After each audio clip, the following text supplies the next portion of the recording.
ನಮ್ಮಲ್ಲಿ ಅಥಣಿ ಶಿವಯೋಗಿಗಳಂತಿದ್ರೊಬ್ರು ಯಜಮಾನರು, ಬಹಳ ದೊಡ್ಡ ತಪಸ್ವಿಗಳು.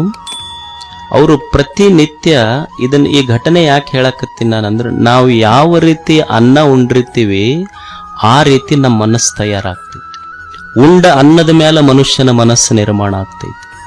ಅಥಣಿ ಶಿವಯೋಗಿಗಳಿದ್ರು. ಅಥಣಿ ಶಿವಯೋಗಿಗಳು ಪ್ರತಿನಿತ್ಯ ಒಬ್ಬ ಭಕ್ತರು ಆಕಳ ಹಾಲು ಅವ್ರ ಅಭಿಷೇಕಕ್ಕೆ ತಂದು ಕೊಡ್ತಿದ್ರು. ಅವ್ರ ಆಕಳ ಹಾಲಿನ ಅಭಿಷೇಕ ಮಾಡ್ತಿದ್ರು. ಒಂದ್ ದಿವ್ಸ ಏನ್ ಮಾಡಿದ್ರು ಅಂದ್ರೆ, ಅವ್ರು ಹಾಲು ತಂದು ಕೊಟ್ರು. ಅಪ್ಪುಗಳು ಅದನ್ನ ಇವತ್ತು ಬೇಡ ಅಂತ ಹೇಳಿದ್ರು. ಅವ್ರು ದಿವ್ಯ ಜ್ಞಾನಿಗಳು, ಏನ್ ನಡೆದಿತ್ತು ಹಿಂದ ಮುಂದೆ ಎಲ್ಲ ಅಪ್ಪುಗಳಿಗೆ ತಿಳಿತಿತ್ತು. ಅಷ್ಟು ತಪಸ್ವಿಗಳವ್ರು. ಇವತ್ತ ಅವ್ರು ಕೊಟ್ಟ ಆಕಳ ಹಾಲು ನಮ್ಮ ಅಭಿಷೇಕಕ್ಕೆ ಬೇಡ ಅಂತ ಅಪ್ಪುಗಳು ತೆಗೆದಿಟ್ರ ಅದನ್ನ. ಅವ ಸೇವಾದ ಹುಡುಗಿದ್ನೆಲ್ಲ ಬಡ ಬಡ ಕಾಸುಕೊಂಡು ಕಮ್ಮಕ್ ಕೊಡ್ದು ಬಿಟ್ಟ. ಅವ ಹೋಗಿ ಅಪ್ಪುಗಳು ಬಿಟ್ಟಾರ ಬಿಡು ಇವತ್ತಂತ ಹೇಳಿ. ಅವತ್ತೊಬ್ಬರು ಭಕ್ತರು